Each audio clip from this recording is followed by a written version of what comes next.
বেগম খালেদা জিয়ার সমাধিস্থলে ভিড়, রাজনীতিক সহ সাধারণ মানুষের শ্রদ্ধা, তার আদর্শ ধারণ করে এগিয়ে যাওয়ার প্রত্যয়। এটা বন্ধই আছে, ঢোকা যায় কিনা এসে দেখি উন্মুক্ত করে দেওয়া হয়েছে। সমগ্র বিশ্বে বলা যায় এই প্রজন্মে এই সময়ে গণতান্ত্রিক আন্দোলনে অন্যতম ত্যাগী নেতৃত্ব। ওনার জন্য আমরা দোয়া করতেছি, ওনাকে জান্নাতুল ফেরদৌস নসিব করে। শোককে শক্তিতে পরিণত করে জাতি বিনির্মাণে কাজে লাগাতে চায় বিএনপি। আমরা তার শোককে শক্তিকে জাতি বিনির্মাণের জন্য ব্যবহার করতে চাই, নির্বাচনের জন্য নয়। বাংলাদেশের জাতীয়তাবাদের যে দর্শন শহীদ প্রেসিডেন্ট জিয়াউর রহমান সাহেব দিয়ে গেছেন, সেটা দেশসত্য এবং খালেদা জিয়া সেই পতাকা তুলে ধরেছিলেন ওপরে।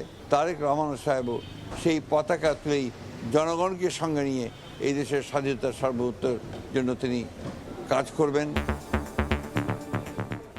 দেখছিলেন প্রধান শিরোনাম। দুপুরের সময় সঙ্গে আছি আমি কাজল আব্দুল্লাহ। এবার অন্যান্য শীর্ষ সংবাদ। পরীক্ষিত রাজনৈতিক ছায়া হারালো বিএনপি, নতুন নেতৃত্বের সামনে বড় চ্যালেঞ্জ। দলের শৃঙ্খলা, নির্বাচন আর কূটনৈতিক টানাপোড়েন উত্তরণ, মত বিশ্লেষকদের। স্কুলে স্কুলে উৎসবের আমেজ, বছরের প্রথম দিনে নতুন বই পাচ্ছে শিক্ষার্থীরা। এবার পাঠ্য বইয়ের মান আগের চেয়ে ভালো বললেন উপদেষ্টা। ভালো স্কুলগুলির আশেপাশে ভাড়া অনেক বেশি। নতুন বছরে আমার বেতন বাড়ায় নাই, কিন্তু বাসা ভাড়া ঠিকই বাড়িয়েছে আর কি। বললাম যে আমাদের তো ইনকাম সোর্স কম, বললো যদি সম্ভব হয় থাকবেন, না হলে চলে যাবেন।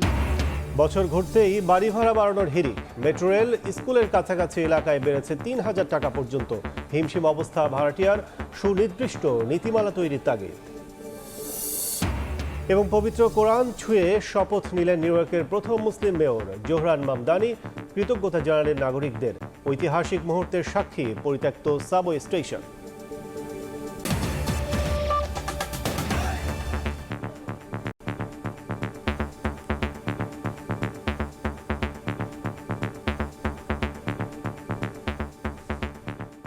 দাফনের পরদিনও সংগ্রামী অভিভাবক। বেগম খালেদা জিয়ার সমাধিস্থলে ভিড়, শোকে মুহ্যমান বাংলাদেশ।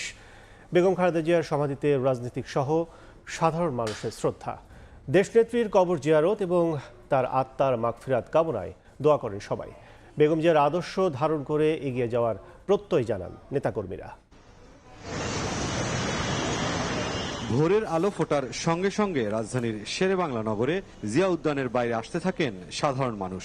তিনবারের প্রধানমন্ত্রী বেগম খালেদা জিয়ার সমাধিতে শ্রদ্ধা আর দোয়া করতে এসে রাষ্ট্রীয় নিয়মে অপেক্ষা করতে হয় তাদের। বৃহস্পতিবার সকাল 11টার দিকে খুলে দেয়া হয় লেক রোডের পূর্ব এবং পশ্চিম প্রান্ত। সাধারণ মানুষ ছুটতে শুরু করেন গণতন্ত্র প্রতিষ্ঠায় আপোষহীন নেত্রীর সমাধির দিকে। দুপুর 12টা নাগাদ পুরো উদ্যান খুলে দেয়া হয় সর্বসাধারণের জন্য। নানা শ্রেণী পেশা আর বয়সের মানুষ জড়ো হন বেগম খালেদা জিয়ার সমাধির কাছে।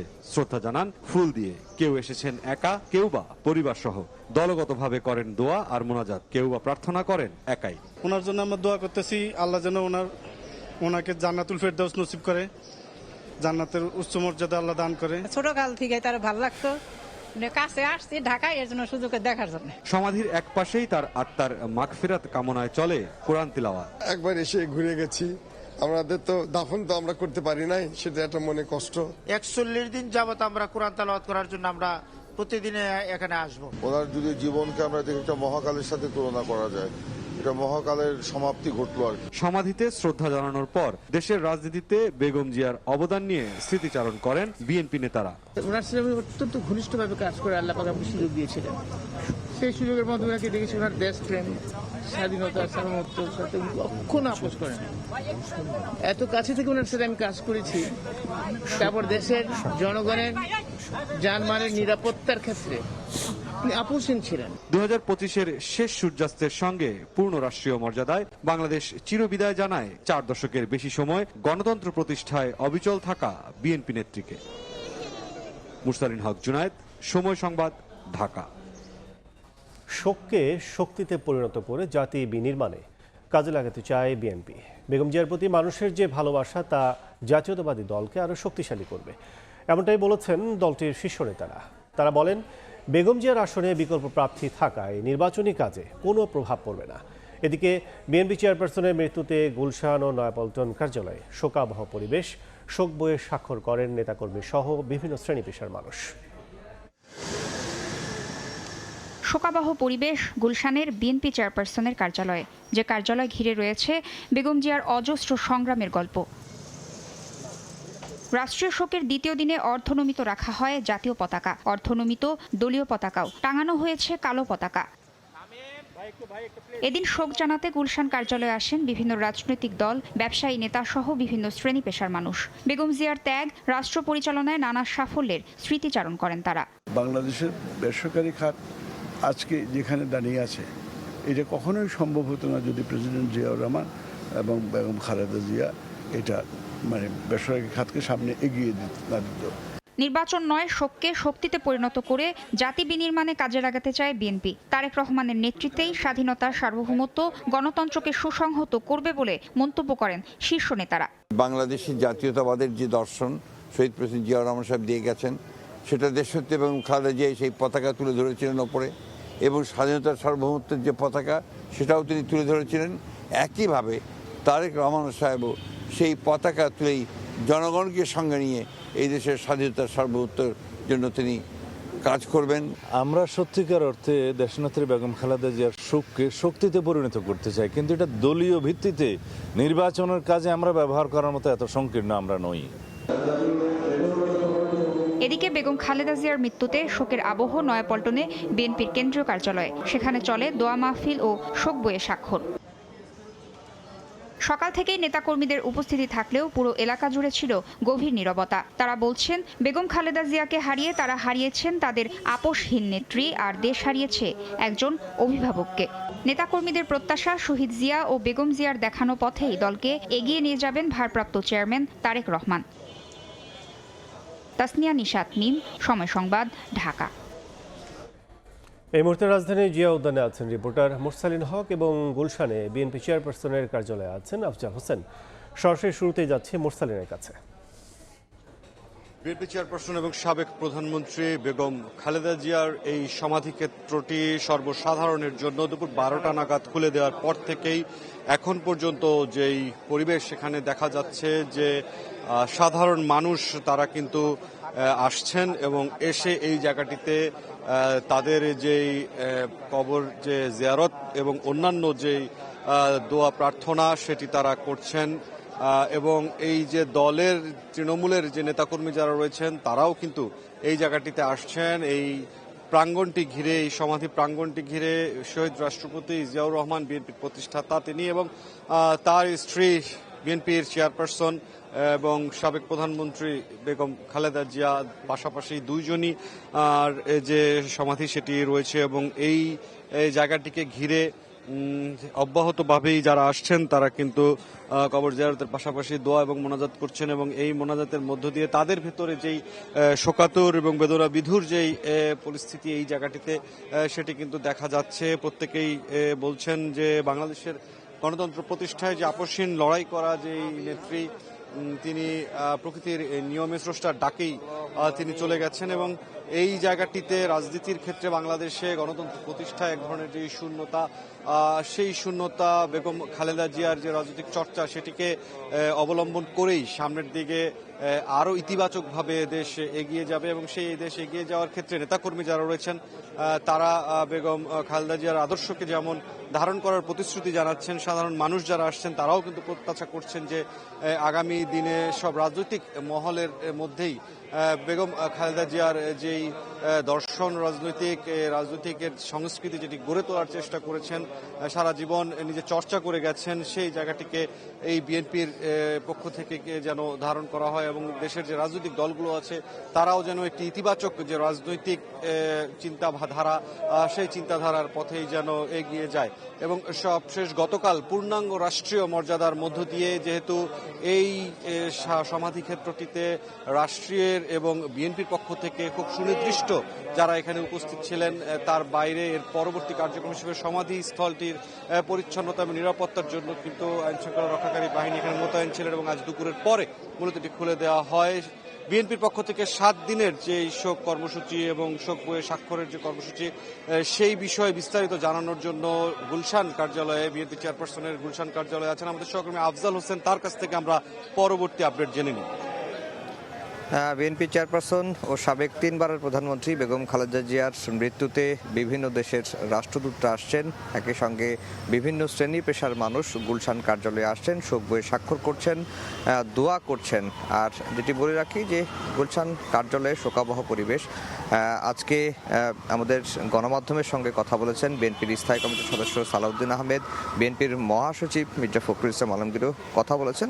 তারা যেটি বলছেন যে গতকালকের যে সেই জানাজা অবিস্মরণীয় জানাজা হয়েছে এবং মানুষের যে ভালোবাসা বেগম জিয়ার প্রতি, সেই ভালোবাসাটাকেই জাতীয়তাবাদী শক্তি আগামী সেই ভালোবাসাটা জাতীয়তাবাদী দলের জন্য কাজে দেবে, এমনটি তিনি বলছেন। এবং এই শোককে শক্তিতে পরিণত করতে চান বিএনপি এবং নির্বাচনে কাজে লাগাতে চান না। তিনি এই শোককে শক্তিতে পরিণত করে জাতি বিনিময়ে বিএনপি কাজে লাগাবেন। আর শহীদ প্রেসিডেন্ট জিয়াউর রহমান যে জাতীয়তাবাদীর আদর্শের ঝান্ডা ধরেছিলেন, তারই অনুপস্থিতিতে বিএনপি চেয়ারপারসন বেগম খালেদা জিয়া, এবং তিনি 41 বছর ধরে দলকে জাতীয়তাবাদীর শক্তি, গণতন্ত্র, দেশের স্বাধীনতা, সার্বভৌমত্ব রক্ষায় কাজ করেছেন, মাটি ও মানুষের পক্ষে কাজ করেছেন। তারই সুযোগ্য সন্তান, তারই বড় ছেলে বিএনপির ভারপ্রাপ্ত চেয়ারম্যান তারেক রহমান স্বাধীনতা, গণতন্ত্র এবং দেশের মাটি মানুষের অধিকার রক্ষায় কাজ করবেন, গণতন্ত্রকে সুসংহত করার জন্য কাজ করবেন, এমনটি মনে করছে দেশের মানুষ, যেটি বলেছেন বিএনপির মহাসচিব মির্জা ফখরুল ইসলাম আলমগীর। আর এখন যেটি হচ্ছে যে আজকে সারাদিনই শোকাবহ পরিবেশ। গুলশান বিএনপি চেয়ারপারসনের কার্যালয়ে দলীয় পতাকা অর্ধনমিত রাখা হয়েছে, যেহেতু রাষ্ট্রীয় শোক চলছে, জাতীয় পতাকা অর্ধনমিত রাখা হয়েছে, কালো পতাকা টাঙানো হয়েছে। বিভিন্ন শ্রেণী পেশার মানুষ আসছেন এই চেয়ারপারসনের কার্যালয়ে, তারা এসে শোক প্রকাশ করছেন, শোক বইয়ে স্বাক্ষর করছেন, দোয়া করছেন। এবং বেগম জিয়া যে আদর্শ, যে ত্যাগ, যে গণতন্ত্রের জন্য যে সংগ্রাম তিনি রেখে গেছেন, সেই সংগ্রামটাই জাতীয়তাবাদী শক্তি এগিয়ে যাবে এবং আগামী নির্বাচনে বাংলাদেশপন্থী দল হিসেবে বিএনপিকে মানুষ বিজয়ী করবে, এমনটি প্রত্যাশা করা হচ্ছে। তো এই ছিল বিএনপি চেয়ারপারসনের গুলশান কার্যালয় থেকে আমার কাছে সবশেষ খবর। বেগম জিয়ার মৃত্যুতে দ্বিতীয় দিনের শোকাবহ পরিস্থিতি খবর জানতে এখন সরাসরি ছিলাম গুলশান ও জিয়া উদ্যানে। এদিকে বেগম খালেদা জিয়ার ঐতিহাসিক বিদায় যথাযথ শ্রদ্ধা ও মর্যাদার সঙ্গে সম্পূর্ণ করায় আইন শৃঙ্খলা বাহিনী ও সরকারের প্রতি ধন্যবাদ জানিয়েছেন তারেক রহমান। সকালে নিজের ভেরিফাইড ফেসবুক পেজে দেয়া এক পোস্টে তিনি একথা বলেন। বিএনপির ভারপ্রাপ্ত চেয়ারম্যান তারেক রহমান তার পোস্টে লিখেছেন, তার জীবনের এক গভীর শোকের মুহূর্তে তার মায়ের শেষ বিদায় দিতে পেরেছেন। এটি এমন এক ঐতিহাসিক বিদায় যা দেশের মানুষের জন্য যথাযথ শ্রদ্ধা ও মর্যাদার সঙ্গে সম্পূর্ণ হয়েছে। আর তা সম্ভব হয়েছে যাদের যত্ন, দায়িত্ববোধ ও পেশাদারিত্বের কারণে। তাদের সবাইকে তিনি অন্তরের গভীর থেকে ধন্যবাদ জানিয়েছেন। অবিরত দায়িত্ব পালন করায় সেনাবাহিনী, নৌবাহিনী ও বিমান বাহিনীর কর্মকর্তা ও সদস্যরা শুধু শৃঙ্খলা বজায় রাখেননি, শোকময় পরিবেশেও মানবিকতার উদাহরণ দেখিয়েছেন। প্রধান উপদেষ্টা ডক্টর মোহাম্মদ ইউনূস ও উপদেষ্টা পরিষদের সবার প্রতি কৃতজ্ঞতা জানান তারেক রহমান।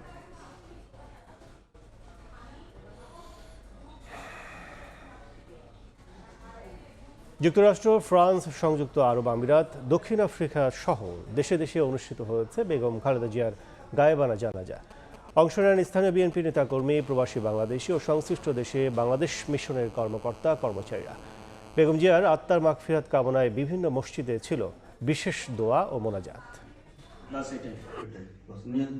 সংযুক্ত আরব আমিরাতে সাবেক প্রধানমন্ত্রী ও বিএনপি চেয়ারপারসন বেগম খালেদা জিয়ার গায়েবানা জানাজা হয়েছে। এতে অংশ নেন স্থানীয় বিএনপির নেতাকর্মী ও প্রবাসী বাংলাদেশিরা। দেশের সঙ্গে সময়ের সামঞ্জস্য রেখে গায়েবানা জানাজা হয় শারজায়। এছাড়াও আবুধাবি, দুবাই, আল আইন ও আজমান সহ আমিরাতের বিভিন্ন প্রদেশে প্রবাসী বাংলাদেশিদের উদ্যোগে ছিল একই আয়োজন। বেগম খালেদা জিয়ার গায়েবানা জানাজা হয়েছে যুক্তরাষ্ট্রেও। নিউ ইয়র্কের কুইন্স প্যালেসে জানাজার আয়োজন করে যুক্তরাষ্ট্রের প্রবাসী বাংলাদেশিরা। এতে নিউ ইয়র্কের কনসাল জেনারেল, বাংলাদেশ সোসাইটির সভাপতি সহ যুক্তরাষ্ট্র বিএনপি এবং অঙ্গ ও সহযোগী সংগঠনের বিপুল সংখ্যক নেতাকর্মী অংশ নেন। এ সময় বেগম খালেদা জিয়ার বিদেহী আত্মার মাগফিরাত কামনা করা হয়। এদিকে ওয়াশিংটন ডিসিতে বাংলাদেশ দূতাবাস এবং নিউ ইয়র্ক, লস অ্যাঞ্জেলেস ও ফ্লোরিডা কনসুলেটে শোক বই খোলা হয়েছে। 3 দিনের রাষ্ট্রীয় শোক দিবসের একটি অংশ হিসাবে কিন্তু একটা প্রতিটা কনসুলেট এবং দূতাবাসে শোক বই খোলা হয়েছে। গণতন্ত্রের আপোষহীন নেত্রী বেগম খালেদা জিয়ার মৃত্যুতে শোক প্রকাশ, পবিত্র কুরআন খতম ও দোয়া মাহফিলের আয়োজন করে ফ্রান্স বিএনপি। প্যারিসের স্থানীয় একটি মসজিদে দোয়া মাহফিলের আয়োজন করা হয়। উপস্থিত ছিলেন স্থানীয় বিএনপির নেতাকর্মী, ফ্রান্সে নিযুক্ত বাংলাদেশ দূতাবাসের মিশন উপপ্রধান সহ দূতাবাসের কর্মকর্তা কর্মচারী ও প্রবাসী বাংলাদেশিরা। মালদ্বীপেও বেগম খালেদা জিয়ার গায়েবানা জানাজা হয়েছে। এতে স্থানীয়দের পাশাপাশি বাংলাদেশ হাইকমিশনার, মালদ্বীপ বিএনপির নেতাকর্মী সহ প্রবাসী বাংলাদেশিরা অংশ নেন। জনগণের অধিকার প্রতিষ্ঠার সংগ্রামে বেগম খালেদা জিয়ার ভূমিকার কথা স্মরণ করেন সবাই। দেশনেত্রী বেগম খালেদা জিয়া বাংলাদেশের জন্য নিজের জীবনকে উৎসর্গ করে জেল জুলুমের শিকার হয়েও দেশ ছেড়ে চলে যান নাই। দেশের জনগণের জন্য, দেশের স্বার্থের জন্য আল্লাহ পাকের কাছে আমরা দোয়া করব ওনাকে যেন জান্নাতুল ফেরদৌস দান করেন। সর্বোপরি আল্লাহর কাছে প্রার্থনা, আল্লাহ তাআলা যেন এই মহিষী নারীকে মাগফিরাত দিয়ে জান্নাতের মেহমান হিসেবে কবুল করে, আমিন। দক্ষিণ আফ্রিকায়ও বেগম খালেদা জিয়ার গায়েবানা জানাজা ও দোয়া মাহফিল হয়েছে। অংশ নেন কেপটাউনে বসবাসরত প্রবাসী বাংলাদেশিরা। অশ্রুসিক্ত নয়নে প্রিয় নেত্রীকে শেষ বিদায় জানান। কুয়েতেও বিএনপি চেয়ারপারসন বেগম খালেদা জিয়ার গায়েবানা জানাজা হয়েছে। এতে অংশ নেন কুয়েতে নিযুক্ত বাংলাদেশের রাষ্ট্রদূত, দূতাবাসের কর্মকর্তা কর্মচারী, কুয়েত বিএনপির নেতাকর্মী সহ প্রবাসী বাংলাদেশিরা। ফারহাদ চৌধুরী, সময় সংবাদ। পরীক্ষিত রাজনৈতিক ছায়া হারালো বিএনপি। বেগম খালেদা জিয়ার প্রয়াণে এখন সবচেয়ে বড় বাস্তবতা বিএনপির নতুন নেতৃত্ব ও ভবিষ্যৎ। বিশ্লেষকদের মতে সামনে বড় চ্যালেঞ্জ দলের শৃঙ্খলা, নির্বাচন আর কূটনৈতিক টানাপড়েন উত্তরণ। আব্দুল্লাহ শাফির প্রতিবেদন।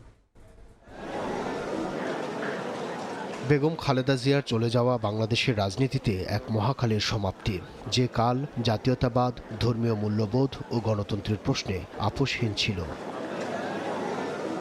বুধবার তার শেষ বিদায়ে আবারও প্রমাণিত হয় যে তিনি কেবল বিএনপি নয়, জাতীয় ঐক্যের প্রতীক হয়ে উঠেছিলেন। শোকের মধ্যেই সামনে নিদারুণ বাস্তবতা। পরীক্ষিত রাজনৈতিক ছায়া হারানোর পর কেমন হবে বিএনপির নেতৃত্ব? আমি মরহুমা বেগম খালেদা জিয়ার বড় সন্তান তারেক রহমান। দলের ভারপ্রাপ্ত চেয়ারম্যান তারেক রহমানই এখন বিএনপির প্রধান মুখ। রাজনৈতিক বিশ্লেষকরা মনে করেন কার্যত 2018 সাল থেকে দলের উপর তার নিয়ন্ত্রণ। 17 বছরের নির্বাসন আর জানাশোনা আরও পরিপক্ক করে তুলেছে তাকে। তারেক জিয়ার নেতৃত্বের প্রতি এই দেশের মানুষের যে আস্থার জায়গাটা, সেটা কিন্তু ইতিমধ্যেই তার যে গণসংবর্ধনায় বিপুল সংখ্যক মানুষের উপস্থিতি এবং গণসংবর্ধনার জবাবে তারেক রহমানের যে বক্তব্য, সেগুলো তার রাজনৈতিক পরিপক্কতার নিদর্শন। প্রুফ করা যে তার পার্সোনাল কোনো ইন্টারেস্ট তিনি দেখাবেন না, বরং দেশের স্বার্থে পুরোপুরি নিজেকে নিবেদিত করবেন।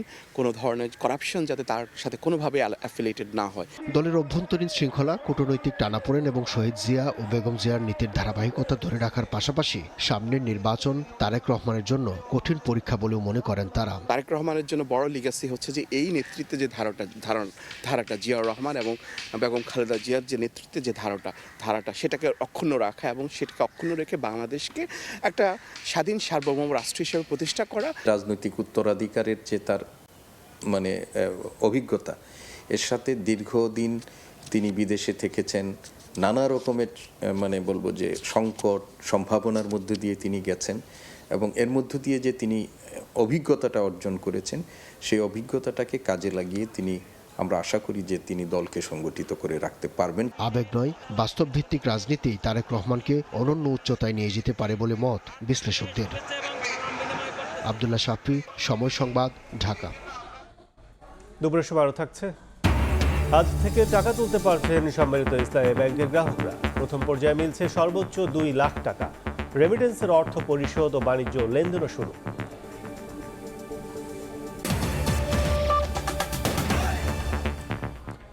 জাতীয় নির্বাচনে চলছে মনোনয়নপত্র বাছাই এবং যাচাই কার্যক্রম। রংপুর 1 আসনে 9 জনের মধ্যে 8 জন প্রার্থীকে বৈধ ঘোষণা করেছেন জেলা রিটার্নিং কর্মকর্তা। দ্বৈত নাগরিকত্বে তথ্য অসম্পূর্ণ থাকায় প্রার্থিতা বাতিল হয়েছে জাতীয় পার্টির মনোনীত প্রার্থী ব্যারিস্টার মঞ্জুর আলীর। প্রার্থিতা ফিরে পেতে আদালতে দ্বারস্থ হওয়ার কথাও জানান তিনি। একই সময়ে আসনটি থেকে বাংলাদেশ জামায়াতে ইসলামী, বিএনপি, জাতীয় নাগরিক পার্টি, ইসলামী আন্দোলন সহ 8 জন প্রার্থীকে বৈধ ঘোষণা করা হয়। নির্বাচনকে সুষ্ঠুভাবে সম্পূর্ণ করতে প্রতিটি আসনে নির্বাহী ম্যাজিস্ট্রেট নিয়োগ করা হয়েছে। আচরণবিধি লঙ্ঘন হলে বিধি মোতাবেক ব্যবস্থা গ্রহণের কথাও জানান জেলা রিটার্নিং কর্মকর্তা। রংপুর জেলা প্রশাসন কার্যালয়ে চলছে মনোনয়নপত্র যাচাই বাছাই। এ বিষয়ে বিস্তারিত জানাতে যুক্ত হচ্ছেন সহকর্মী নাজমুল ইসলাম নিশাত। আমি এখন রয়েছি রংপুর জেলা প্রশাসন রিটার্নিং কর্মকর্তার কার্যালয়ে। এই মুহূর্তে রংপুর 2 আসনের যারা মনোনয়নপত্র দাখিল করেছেন তাদের যাচাই বাছাই চলছে এবং সকালে রংপুর 1 আসনের প্রার্থীদের মনোনয়নপত্র যাচাই বাছাই হয়েছে এবং সেখানে 9 জন প্রার্থীর মধ্যে জাতীয় পার্টির প্রার্থী ব্যারিস্টার মঞ্জুম তার দ্বৈত পেশা সংক্রান্ত তথ্যের ঘাটতির কারণে সেটি বাতিল হয়েছে এবং 8 জনের প্রার্থিতা বৈধ হিসেবে ঘোষণা করেছেন জেলা রিটার্নিং কর্মকর্তা। এখন রংপুর 2 আসনের মোট 5 জন প্রার্থী মনোনয়নপত্র দাখিল করেছেন এবং বিএনপি, জামায়াত, জাতীয় পার্টি সহ অন্যান্য দলের যে 5 জন প্রার্থী মনোনয়নপত্র দাখিল করেছেন তাদের যাচাই বাছাই চলছে এবং আমরা দেখছি যে যাচাই বাছাইকে ঘিরে বিভিন্ন সংস্থা মূলত তাদের ব্যাংকের লেনদেন, কারো মামলা সংক্রান্ত জটিলতা কিংবা ব্যাংকের যে হিসাব নিকেশ থেকে শুরু করে নাগরিকত্বের ক্ষেত্রে কোনো সমস্যা রয়েছে কিনা সেগুলো যাচাই বাছাইয়ের ক্ষেত্রে প্রতিটি সংস্থার লোকজনও কিন্তু রিটার্নিং কর্মকর্তার কার্যালয়ে এসছেন এবং সবার কাগজপত্রাদি যাচাই বাছাইয়ের পরেই যদি কোনো ত্রুটি না থাকে সেক্ষেত্রে তাদের প্রার্থিতা বৈধ ঘোষণা করা হচ্ছে। এই মুহূর্তে আপনারা শুনলেন যে রংপুর 2 আসনের যিনি বিএনপি মনোনীত প্রার্থী তার যাচাই বাছাই শেষে তাকে বৈধ ঘোষণা করা হলো এবং আজকে রংপুর জেলার মোট 6টি সংসদীয় আসন এবং আজকে রংপুর 1 এবং রংপুর 2 এই 2টি আসনের যাচাই বাছাই চলছে এবং আগামীকালকে যাচাই বাছাই হবে 3 এবং 4 এবং পরবর্তী দিনে 5 এবং 6। মূলত 3 দিনে এই 6টি আসনের যাচাই বাছাইয়ের যে প্রক্রিয়া সেটি সম্পন্ন করা হবে। তো সবকিছু মিলিয়ে রংপুর জেলা রিটার্নিং কর্মকর্তার কার্যালয় থেকে এই ছিল আমার কাছে মনোনয়ন যাচাই বাছাইয়ের সবশেষ তথ্য। এখন সরাসরি ছিলাম রংপুরে। সারা দেশে স্কুলে স্কুলে উৎসবের আমেজ। বছরের প্রথম দিনই নতুন বই পেয়েছে শিক্ষার্থীরা। রাজধানীর বিভিন্ন স্কুলে বই হাতে পায় শিক্ষার্থীরা। রাষ্ট্রীয় শোকের কারণে আনুষ্ঠানিকতা না থাকলেও বই পেয়ে উচ্ছ্বসিত ক্ষুদে শিক্ষার্থীরা। এবার বইয়ের মান আগের বছরের তুলনায় ভালো বলে জানান প্রাথমিক ও গণশিক্ষা উপদেষ্টা। জানান বছরের প্রথম দিনেই প্রাথমিকের 100% শিক্ষার্থী বই পেয়েছে। নতুন বছরের সকালে হাতে নতুন বই, আনন্দটা তাই ঢের বেশি। রাষ্ট্রীয় শোকের কারণে উৎসবের আনুষ্ঠানিকতা না থাকলেও শিশুদের চোখে মুখে প্রাপ্তির প্রতিচ্ছবি। বৃহস্পতিবার সকালে রাজধানীর বিভিন্ন স্কুলে বিতরণ করা হয় বিনামূল্যের পাঠ্য বই। 1 বছর পর আবারও নতুন বইয়ের দেখা পেয়ে উচ্ছ্বসিত ক্ষুদে শিক্ষার্থীরা। আমার এই বই পেয়ে অনেক ভালো লাগছে। নতুন বই পড়তে অনেক মজা লাগে। নতুন বছরে নতুন বই পেয়ে আমার অনেক ভালো লাগছে, তাও আবার নতুন স্কুলে। আমি ক্লাস 3-তে উঠলাম। আমি চাই পড়াশোনা করে দেশের সেবা করতে। আমাদের স্কুলটা পুরো নতুন, আমি নতুন বই পেয়েছি আর স্যার আমাদেরকে নতুন বই দিয়েছে। আমার ভবিষ্যতে পুলিশ হওয়ার স্বপ্ন, আমার বই পেয়ে অনেক ভালো লাগছে। রাজধানীর আগারগাঁওয়ে আবুল বাশার সরকারি প্রাথমিক বিদ্যালয়ে যান প্রাথমিক ও গণশিক্ষা উপদেষ্টা। অনুষ্ঠানে সাবেক প্রধানমন্ত্রী বেগম খালেদা জিয়ার প্রতি শ্রদ্ধা জানাতে পালন করা হয় 1 মিনিটের নীরবতা। পরে উপদেষ্টা জানান এবার প্রথম দিনেই প্রাথমিকের 100% বই পেয়েছে শিক্ষার্থীরা, আর বইয়ের মানও আগের বছরের চেয়ে ভালো। জানুয়ারির প্রথম তারিখে বাংলাদেশের প্রতিটি স্কুলে প্রাথমিক শিক্ষার্থীদের 100% বই বিতরণ করতে পারছি। এগুলোর মান নিশ্চিতভাবেই ভালো, খালি চোখেই ধরা পড়বে সেটা। ফলে এটা একটা আমি মনে করি বর্তমান সরকারের একটা গুরুত্বপূর্ণ অর্জন। এদিকে মাধ্যমিকের 60% বই ছাপার কাজ শেষ হয়েছে। শাকির আহমেদ, সময় সংবাদ, ঢাকা। রাজধানীর বাইরেও জেলায় জেলায় শিক্ষার্থীদের হাতে নতুন বই তুলে দেওয়া হয়েছে। নতুন বই হাতে পেয়ে উচ্ছ্বসিত শিক্ষার্থীরা। পার্বত্য অঞ্চলে ক্ষুদ্র নিগোষ্ঠীর শিক্ষার্থীদের প্রাক প্রাথমিক থেকে 3য় শ্রেণী পর্যন্ত দেওয়া হয়েছে স্ব মাতৃভাষার বই। সকালে ঘন কুয়াশার মধ্যে স্কুলে হাজির শিক্ষার্থীরা। স্কুল প্রাঙ্গণে লাইনে দাঁড়িয়ে আছে শিশু কিশোররা। একে একে কোমলমতি শিক্ষার্থীরা বই নিচ্ছে শিক্ষকদের কাছ থেকে। বৃহস্পতিবার সারা দেশে বিভিন্ন শিক্ষা প্রতিষ্ঠানে প্রাক প্রাথমিক থেকে নবম শ্রেণী পর্যন্ত শিক্ষার্থীদের মাঝে পাঠ্য বই বিতরণ করা হয়। 3 দিনের রাষ্ট্রীয় শোকের কারণে অনাড়ম্বরভাবে বিতরণ করা হয় নতুন পাঠ্য বই। তবুও বই বিতরণ কেন্দ্র করে ক্ষুদে শিক্ষার্থীদের পদচারণায় মুখর হয়ে ওঠে স্কুল ক্যাম্পাস। নতুন বই পাওয়া তো আসলে একটা দারুণ ব্যাপার, এবং বছরের প্রথম দিন তাও আবার, তো সব মিলিয়ে ভালোই লাগছে। অনেক ভালো লাগছে নতুন বই পেয়ে, নতুন বইয়ের আমেজ আমি অনেক ভালো লাগছে। আমার খুবই ভালো লাগছে নতুন বই পেয়ে। আজকে হচ্ছে আমরা 10টা বই পেয়েছি, একটা বই হচ্ছে এখনো বাকি আছে, ধর্ম বই। আর হচ্ছে আজকে বাসায় গিয়ে সব বইগুলো একবার পড়বো। বছরের প্রথম দিনে বই হাতে পেয়ে উচ্ছ্বাসিত শিক্ষার্থীরা। আর অভিভাবকদের প্রত্যাশা, নতুন বছরের নতুন উদ্যমে পড়াশোনায় মনোযোগী হবে সন্তানরা। সবটাই পাশ করে উঠছে, ভালো, মোটামুটি ভালোই করছে। বইও আজকে পেয়ে গেছে সব। প্রতি বছরই বই উৎসব হয়, এবারও যেহেতু একটু জাতীয় শোক দিবস, তার মধ্যে মোটামুটি ভালোই হচ্ছে। প্রাথমিকের সব বই শিক্ষার্থীরা হাতে পেয়েছে বলে জানিয়েছেন শিক্ষা কর্মকর্তারা। ক্লাস 9-এ 6টা বই আসছে, আর কয়েকটা বই ঘাটতি আসছে। আজকে জেলা শিক্ষক আলাপ করছি, বলছে উইথিন 7 ডেজ বইগুলো হয়তো আমাদের আসবে। এদিকে 3 পার্বত্য এলাকায় ক্ষুদ্র গোষ্ঠীর শিক্ষার্থীদের ঝরে পড়া রোধে প্রাক প্রাথমিক থেকে 3য় শ্রেণী পর্যন্ত দেয়া হয়েছে স্ব মাতৃভাষার বই। সাধারণ বইয়ের সঙ্গে নিজের ভাষার বই হাতে পেয়ে খুশি শিক্ষার্থীরা। তানজিল হাসনাত, সময় সংবাদ। দুপুরের সময় আরো থাকছে।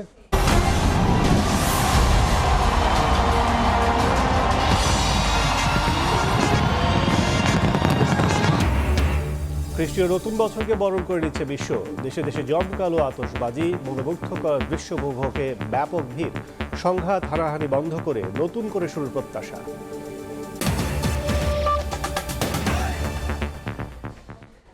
ঘন কুয়াশায় রাজশাহীতে বালুবাহী ট্রাক নিয়ন্ত্রণ হারিয়ে ঢুকে পড়ে বাজারে।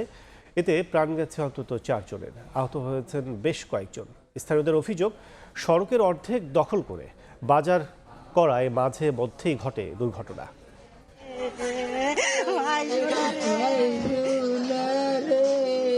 স্বজনদের আহাজারি আর আর্তনাদের এ চিত্র নাটোরের পাইকপাড়া গ্রামের মুনকেরের বাড়ির। নিহত 4 জনের বাড়িতেই এখন শোকের ছায়া। নাটোর মহাসড়কের পাশেই পুঠিয়া ঝলমলিয়া কলাবাজার। প্রত্যক্ষদর্শীরা জানান, বৃহস্পতিবার সকাল 7:30টার দিকে বালুভর্তি একটি ট্রাক রাজশাহী থেকে নাটোরের দিকে যাচ্ছিল। ট্রাকটি ঝলমলিয়া কলাবাজারে পৌঁছালে বিপরীত দিক থেকে আসা আরেকটি মাছের ট্রাক ধাক্কা দিলে নিয়ন্ত্রণ হারিয়ে বাজারের ভেতরে ঢুকে বালুভর্তি ট্রাকটি উল্টে যায়। এতে ট্রাকের নিচে পিষ্ট হয়ে ঘটনাস্থলে মারা যান 4 জন। এ সময় গুরুতর অবস্থায় আহত হন আরও একজন। স্থানীয়দের অভিযোগ, কলারহাট শুরু হলে সড়কের অর্ধেক জায়গা দখল করেন বাজার সংশ্লিষ্টরা। এতে প্রায়শই ঘটে এমন দুর্ঘটনা। পূর্ব দিক থেকে একটা গাড়ি আসতো, সে গাড়ির সঙ্গে ড্রাম ট্রাকটা ধাক্কা খায়। কলাহাটার মধ্যে ঢুকাই দিছে, কলা এবং মানুষ হাওয়ার উপর উঠতেছে। বাজারটা ঠিক না ভাই, এখানে বাজার সবার জন্য সমস্যা। খবর পেয়ে হাইওয়ে পুলিশ ও ফায়ার সার্ভিস ঘটনাস্থলে পৌঁছে হতাহতদের উদ্ধার করে হাসপাতালে নিয়ে যায়। পুলিশ বলছে, ঘন কুয়াশার কারণেই এই দুর্ঘটনা। ঘন কুয়াশা ছিল, ঘন কুয়াশা থাকার কারণে আসলে ট্রাকটা গতি নিয়ন্ত্রণ করতে পারেনি। এ বিষয়ে উপজেলা প্রশাসন বলছে, সড়কের উপরে বাজার বসা বন্ধ করতে দ্রুত পদক্ষেপ নেওয়া হবে। রাস্তার উপরে যখন থাকে আমরা সরিয়ে দিই, আর এছাড়া সবসময় আমাদের পুলিশি টহল থাকে, আমরা নিরাপত্তা জোরদার করছি। এদিকে বালুবাহী ট্রাকটি উদ্ধার করে পুলিশ হেফাজতে নেওয়া হয়েছে। তবে মাছের ট্রাক সহ 2 ট্রাকের চালক ও সহকারীরা পলাতক রয়েছে। এ ঘটনায় থানায় একটি অপমৃত্যুর মামলা করা হয়েছে। পরে পরিবারের আবেদনের প্রেক্ষিতে ময়নাতদন্ত ছাড়াই নিহতদের দাফনের অনুমতি দিয়েছে প্রশাসন। মওদুদ রানা, সময় সংবাদ, রাজশাহী। এদিকে রাজধানীর মালিবাগ ফ্লাইওভারে সিএনজি অটোরিকশা ও মোটরসাইকেলের মুখোমুখি সংঘর্ষে বিশ্ববিদ্যালয়ের শিক্ষার্থী সহ 2 জন নিহত হয়েছেন। ভোরে ঘটে এই দুর্ঘটনা। পুলিশ ও স্বজনরা জানান, মালিবাগ ফ্লাইওভারের মৌচাক ক্রসিংয়ে অটোরিকশা ও মোটরসাইকেলের মুখোমুখি সংঘর্ষ হয়। এতে গুরুতর আহত হন অটোরিকশা চালক নয়ন ও মোটরসাইকেল আরোহী নর্থ সাউথ বিশ্ববিদ্যালয়ের শিক্ষার্থী ইয়াসিন ও তার বন্ধু। তাদের উদ্ধার করে ঢাকা মেডিকেলে নেওয়া হলে ইয়াসিন ও নয়নকে মৃত ঘোষণা করেন চিকিৎসক। এদিকে রাজধানী খিলগাঁও ফ্লাইওভারে কাভার্ড ভ্যানের চাপায় এক পুলিশ সদস্য নিহত হয়েছেন।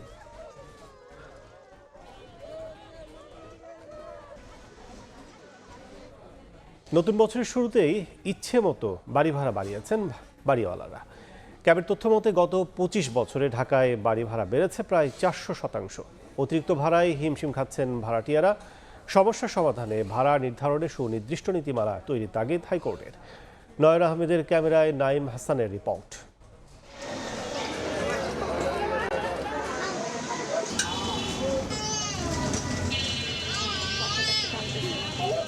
রাজধানীর মিরপুরের বাসিন্দা আব্দুল আউয়াল 15,000 টাকা বেতনে চাকরি করেন তৈরি পোশাক কারখানায়। ছোট্ট একটি কক্ষে স্ত্রী সন্তান নিয়ে বসবাস। বেতন না বাড়লেও নতুন বছরে 1,000 টাকা ভাড়া বাড়ায় আয় ব্যয়ের হিসাব মেলাতে পারছেন না আউয়াল দম্পতি। বেতন মনে করেন যে 15,700, বাসা ভাড়ায় 5,000 টাকা জায়গা। অসুখ বিসুখ আছে, সবার বাড়িতে দেওয়ার লাগে না, মা বাপ আছে। মাত্র 72 স্কোয়ার ফিটের এই রুমটির ভাড়া 4,500 টাকা। এর মধ্যে বছর শেষ হওয়ার আগেই ভাড়া বৃদ্ধির নোটিশ। বাড়িওয়ালার সাফ কথা, পোষালে থাকো নয়তো বিদায় হও। একজন রান্না করে আসি, পরে আরেকজন যায়, তারপরে যদি বাড়ি ভাড়া বাড়ায় এমনি কেমনে চলা যায়। শুধু মিরপুর নয়, পুরো রাজধানীতেই বছর শেষ হওয়ার আগেই ভাড়া বৃদ্ধির নোটিশ পেয়েছেন ভাড়াটিয়ারা, যা কার্যকর হবে বছরের প্রথম দিন থেকেই। বাড়িওয়ালা বলছে যে জানুয়ারি থেকে 2,000 টাকা ভাড়া বাড়াইতে হবে। বললাম যে আমাদের তো ইনকাম সোর্স কম, বললো যদি সম্ভব হয় থাকবেন, না হলে চলে যাবেন। নতুন বছরে আমার বেতন বাড়ায় নাই, কিন্তু বাসা ভাড়া ঠিকই বাড়িয়েছে আর কি। মেট্রো রেল ও শিক্ষা প্রতিষ্ঠানের কাছাকাছি এলাকায় 3,000 টাকা পর্যন্ত ভাড়া বাড়িয়েছেন বাড়ির মালিকরা। ভালো স্কুলগুলির আশেপাশে ভাড়া অনেক বেশি।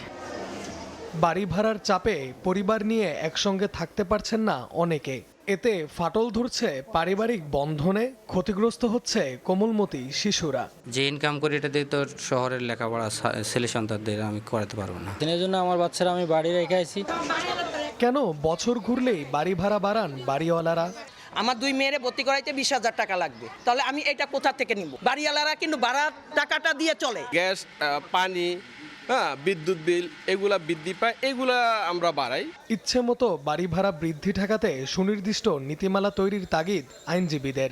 এ নিয়ে উচ্চ আদালতেও রিট হয়েছে। কিসের ভিত্তিতে ভাড়া নির্ধারিত হবে?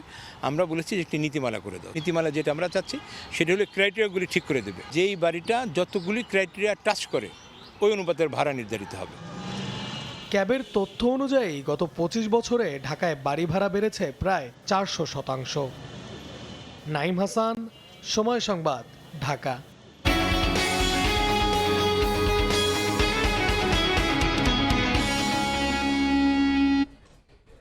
আজ থেকে টাকা তুলতে পারছেন সম্মিলিত ইসলামী ব্যাংকের গ্রাহকরা। প্রথম পর্যায়ে মিলছে সর্বোচ্চ 2 লাখ টাকা। 4 নভেম্বর পর্যন্ত গ্রাহকদের ব্যালেন্সের ওপর টাকা পরিশোধ করা হচ্ছে। ব্যাংকগুলো জানায় গ্রাহকদের সঙ্গে সঙ্গে রেমিটেন্সের টাকা পরিশোধ ও ব্যবসা বাণিজ্যের লেনদেনও শুরু করেছে ব্যাংকগুলো। বাচ্চাদের স্কুল ফি বা অ্যাডমিশন ফি, তো এই অ্যাডমিশন ফি, বই, খাতা, কলম এগুলো কিনতে আমার যথেষ্ট সহায়ক হবে আর কি। টাকা বহুল প্রত্যাশিত। বাসাবো থেকে আসা মোর্শেদ আলম এখন সন্তানের স্কুলের খরচ আর হাসপাতাল ওষুধপত্রের খরচ পেটাতে পারবেন এই স্বস্তি নিয়ে ঘরে ফেরা। আমি দীর্ঘ 6 মাস পরে পেলাম। 2 লক্ষ টাকা আমার এলিজিবল ছিল, তো আমাকে 2 লক্ষ টাকা দেয় নাই, 1 লক্ষ টাকা দিয়েছে। ওনারা বলতেছে 4 তারিখের আগে যেই টাকাটা ঢুকছে ওইটাই দিবে। নভেম্বরের 4 তারিখের পরে যেই টাকাটা ঢুকছে এই টাকাটা এখন দেওয়া যাবে না। দীর্ঘ সময়ের তথ্য যাচাই বাছাই শেষে টাকা নিয়ে ফিরলেন কাশেম সাহেবও। স্বস্তি এখন ব্যাংকটি সরকারের হাতে। কিছুদিন আগে 3,000 টাকাও তুলতে দেয় নাই, ফেরত দিয়ে দিতে চাই। তো এখন যে টাকাটা তুললাম আমি মোটামুটি সন্তুষ্ট। প্রায় 1.5 বছর পর টাকা পেতে শুরু করেছেন 5 ব্যাংকের আমানতকারীরা। একই দিনে পাল্টে ফেলা হলো 5 ব্যাংকের নাম। ঘোষণা করা স্কিম অনুযায়ী সর্বোচ্চ 2 লাখ টাকা তুলতে পারছেন গ্রাহকরা। তবে তথ্য বিভ্রাটে না পাওয়ার অস্বস্তিও আছে। কেউ যেন এই সময়ের সুযোগ না নিতে পারে সেদিকে কড়া নজর রাখতে ব্যাংক কর্মকর্তাদেরও থাকতে হচ্ছে বাড়তি সচেতন। সম্মিলিত ইসলামী ব্যাংকের কর্মকর্তারা জানান, আমানতের টাকা ফেরত দেওয়া ছাড়াও রেমিটেন্সের টাকা দেওয়া ও বাণিজ্যিক কার্যক্রম চলমান থাকছে ব্যাংকগুলোতে। আমরা তাদেরকে ব্যবসা দিচ্ছি, সব ধরনের ব্যবসা, এক্সপোর্ট, ইম্পোর্ট, গ্যারান্টি, বিনিয়োগ, সব ধরনের ব্যবসা আমরা তাদেরকে কার্যক্রম চালু করছি। এখন অলরেডি গ্যারান্টি পুরাটাই চালু আছে, এলসি চালু আছে। আমরা 2 লক্ষ টাকা দেওয়া শুরু করেছি। এর অর্থ হলো যে আস্থাটা ফিরিয়ে আনার জন্য গ্রাহকরা যারা পারেনি আজকে তারা কালকে তুলতে পারবে। তাদের হতাশ হওয়ার কিছু নাই। বড় অঙ্কের আমানতের ক্ষেত্রে কিস্তিতে অর্থ পরিশোধ করা হবে। 2 লাখ টাকা তোলার পর বাকি অংশ নির্দিষ্ট ধাপে দেয়া হবে। স্থায়ী আমানত অর্থাৎ এফডিআর স্বয়ংক্রিয়ভাবে নবায়নের সুবিধা থাকছে এবং গুরুতর অসুস্থ আমানতকারীদের জন্য মানবিক বিবেচনায় বিশেষ ছাড়ের ব্যবস্থা রাখা হয়েছে বাংলাদেশ ব্যাংকের ঘোষণায়। সেলিয়া সুলতানা, সময় সংবাদ, ঢাকা। 40 বছর ধরে অসংখ্য খুশির মিছিলে ছিল আইডিএলসি, থাকবে আগামীতেও। কন্টেনার কার্গো হ্যান্ডলিং এর পাশাপাশি জাহাজ আসার ক্ষেত্রে সব রেকর্ড ভেঙেছে চট্টগ্রাম বন্দর। সবশেষ খবর জানাতে চট্টগ্রাম বন্দর থেকে সরাসরি যুক্ত হচ্ছেন সহকর্মী কমল দে। বছর জুড়ে নানা সংকটের মাঝেও কিন্তু আগে সব রেকর্ড ভঙ্গ করেছে চট্টগ্রাম বন্দর কর্তৃপক্ষ। বিশেষ করে কন্টেনার হ্যান্ডেলিং, কার্গো হ্যান্ডেলিং এবং জাহাজ আসা তিনটি ক্ষেত্রে প্রবৃদ্ধি হয়েছে 10% বেশি। কিছুক্ষণ আগে আমরা কথা বলেছিলাম চট্টগ্রাম বন্দরের চেয়ারম্যান রিয়ার অ্যাডমিরাল এম মনিরুজ্জামানের সাথে। তিনি আমাদেরকে যে তথ্য জানিয়েছেন সেটি হলো চট্টগ্রাম বন্দর কর্তৃপক্ষ 2025 সালে 34,09,069টি কন্টেনার হ্যান্ডেলিং করেছে, যা প্রবৃদ্ধি সংখ্যা হচ্ছে প্রায় 4.7%। অর্থাৎ 2024-এর তুলনায় 2025 সালে এসে চট্টগ্রাম বন্দর কার্গো কন্টেনার হ্যান্ডেলিং করেছে প্রায় 1 লাখের বেশি, অর্থাৎ 1,41,000 বা 1 লাখের বেশি কন্টেনার তারা হ্যান্ডেলিং করছে। শুধু কন্টেনার না, কার্গো হ্যান্ডেলিংয়ের ক্ষেত্রেও কিন্তু চট্টগ্রাম বন্দর একটি রেকর্ড করেছে, যার প্রবৃদ্ধি হয়েছে 11.43%। অর্থাৎ চট্টগ্রাম বন্দর কর্তৃপক্ষ 2024 সালে যেখানে 13 কোটি মেট্রিক টন কার্গো পণ্য হ্যান্ডেলিং করেছিল, তার বিপরীতে 2025 সালে এসে 13 কোটি 81 lakh metric ton cargo handling করেছে। এবং এবার আসি জাহাজ, অর্থাৎ চট্টগ্রাম বন্দরে কিন্তু জাহাজ আসার পরিমাণও বেড়েছে। 2024 সালে যেখানে 4,200 জাহাজ এসেছিল, সেখানে এবার 406টি জাহাজ বেশি এসেছে এবং যার প্রবৃদ্ধির পরিমাণ বছর 10% বেশি। এক্ষেত্রে আমরা কথা বলেছি চট্টগ্রাম বন্দরের চেয়ারম্যান রিয়ার অ্যাডমিরাল এম মনিরুজ্জামানের সাথে তাকে জানতে চেয়েছিলাম এত সংকটের মাঝেও বন্দর এই রেকর্ডটি করলো কীভাবে। তিনি বলেছেন এখানে কিছু অনিয়ম ছিল, সে অনিয়মটি দূর করা হয়েছে, গেটের জটিলতা দূর করা হয়েছে এবং একই সাথে অটোমেশন অর্থাৎ যে স্বয়ংক্রিয় ব্যবস্থা সেটি তৈরি করেছে, যে কারণে চট্টগ্রাম বন্দরের সংকট থাকা সত্ত্বেও 24-এর বিপরীতে এসে 25 সালে কার্গো হ্যান্ডেলিং, কন্টেনার হ্যান্ডেলিং এবং জাহাজ আসা 3 ক্ষেত্রে প্রবৃদ্ধি হয়েছে এবং যেটাই যাবৎকালে রেকর্ড। এখন পর্যন্ত আমার কাছে ছিল সদ্য বিধি 2025 সালে চট্টগ্রাম বন্দর রেকর্ড করে সর্বক্ষেত্রে তার সর্বশেষ। সরাসরি ছিলাম চট্টগ্রাম বন্দরে। আনন্দ বেদনা পাওয়া না পাওয়ার কথা মালা নিয়ে শুরু হলো খ্রিস্টীয় নতুন বছর 2026। সুন্দর এক আগামীর প্রত্যাশায় দেশের মানুষ। বিদায় নিল রাজনৈতিক, সামাজিক, অর্থনৈতিক, সাংস্কৃতিক, শিক্ষাসহ বিভিন্ন ক্ষেত্রে এক ঘটনাবহুল বছর। ছিল জাতীয় আন্তর্জাতিকভাবে চড়াই উতরাই সহ নানা চ্যালেঞ্জ। তবে সব অপ্রাপ্তির পরিসমাপ্তি ঘটুক নতুন বছরে, এমন প্রত্যাশা সবার। শাহিনুর শাহিনের ছবিতে রৌনক নিয়ন্তা রিপোর্ট।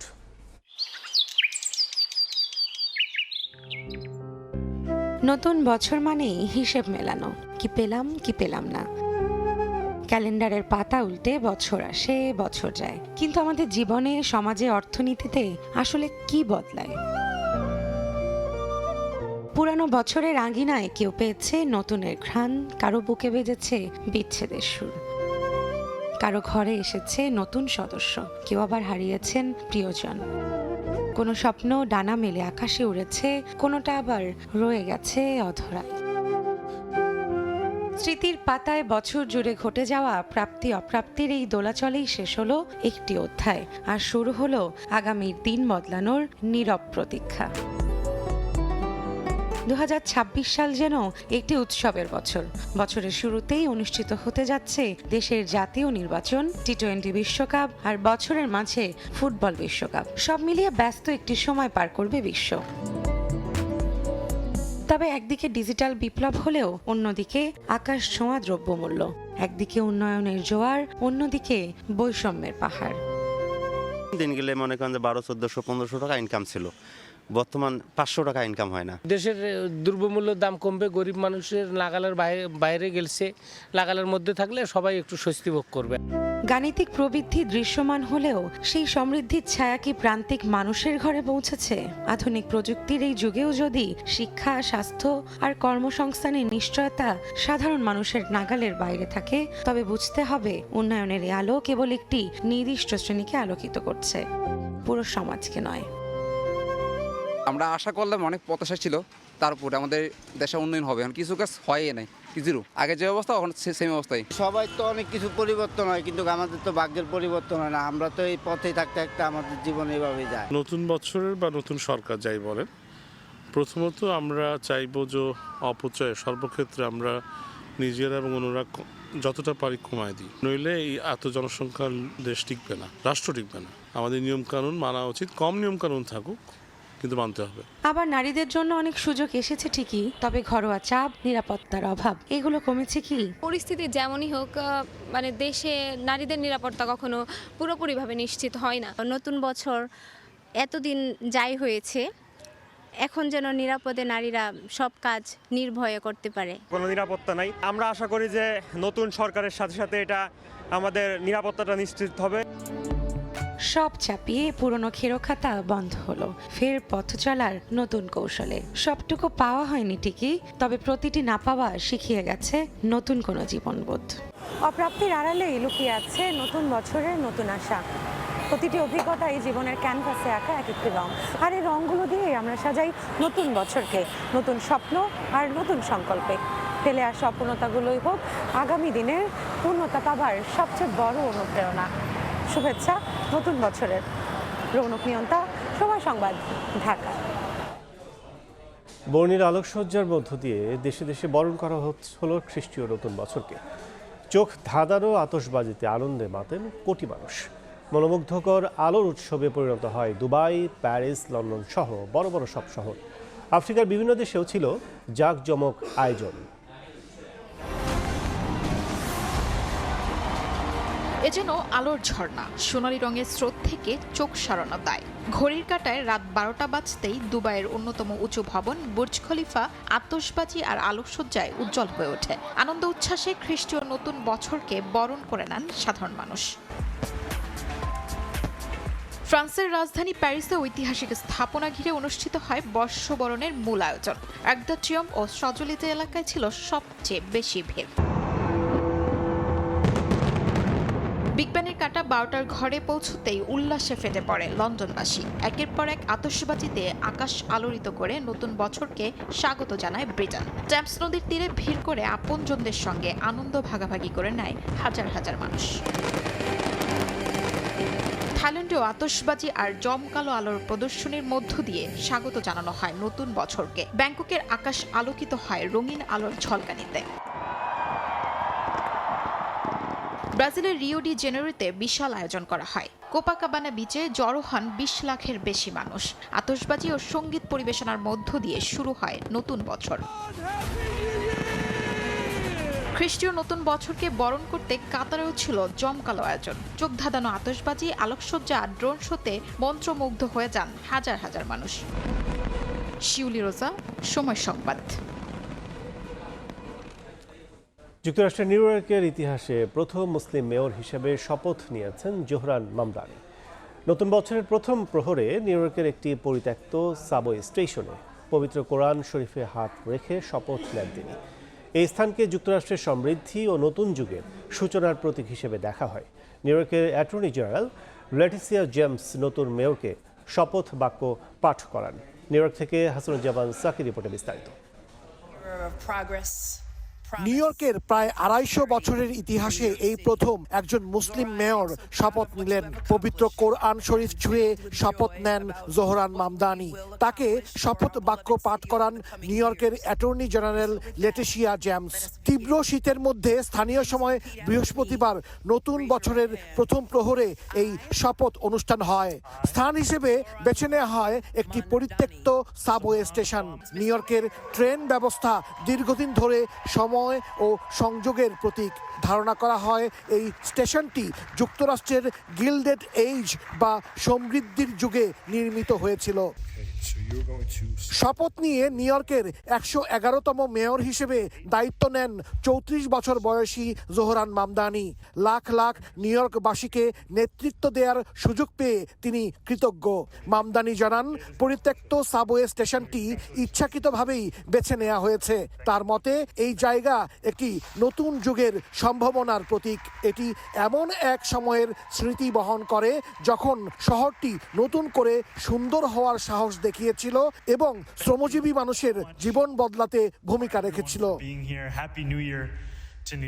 গত 4 নভেম্বর নিউ ইয়র্ক সিটির নির্বাচনে বিপুল ভোটে জয় পান মামদানি, পরাজিত করেন তার প্রতিদ্বন্দ্বী অ্যান্ড্রু কুমোকে। এর মাধ্যমে 100 বছরের মধ্যে সবচেয়ে কম বয়সী মেয়র নির্বাচিত হন তিনি। ভারতীয় বংশোদ্ভূত উগান্ডার মুসলিম এই রাজনীতিক বৃহস্পতিবার দুপুরে সিটি হলের সামনে আবারও শপথ নেবেন। সেখানে তাকে শপথ পাঠ করাবেন ভারমন্টের সেনেটর বার্নি স্যান্ডার্স। শপথ শেষে নিউ ইয়র্কের সাধারণ মানুষের জন্য ব্রডওয়েতে একটি বড় উৎসবের আয়োজন করা হয়েছে। এ যেন সত্যিকার অর্থেই নিউ ইয়র্ক সহ পুরো যুক্তরাষ্ট্রে নতুন যুগের সূচনা। এখন পরবর্তী 4 বছর নতুন মেয়র কতটুকু নির্বিঘ্নে দায়িত্ব পালন করতে পারেন, অভিবাসীদের সমস্যা ও সংকট দূর করা সহ নিম্ন ও মধ্যবিত্তের প্রত্যাশা কিভাবে পূরণ করেন তাই দেখার অপেক্ষা। হাসানুজ্জামান সাকি, সময় সংবাদ, সিটি হল, নিউ ইয়র্ক, যুক্তরাষ্ট্র। এ পর্যায়ে শীর্ষ সংবাদগুলো জানিয়ে দিচ্ছে আরেকবার। দফরের পরদিনও সংগ্রামী অভিভাবক বেগম খালেদা জিয়ার সমাধিস্থলে ভিড়, রাজনৈতিক সহ সাধারণ মানুষের শ্রদ্ধা, তার আদর্শ ধারণ করে এগিয়ে যাওয়ার প্রত্যয়। বেগম জিয়ার প্রতি মানুষের ভালোবাসা বিএনপিকে আরও শক্তিশালী করবে বললেন মির্জা ফখরুল। শোককে শক্তিতে পরিণত করে জাতি বিনির্মাণে কাজে লাগাতে চায় দল। এবং পরীক্ষিত রাজনৈতিক ছায়া হারালো বিএনপি। নতুন নেতৃত্বের সামনে বড় চ্যালেঞ্জ দলের শৃঙ্খলা, নির্বাচন আর কূটনৈতিক টানাপড়েন উত্তরণ, মত বিশ্লেষকদের।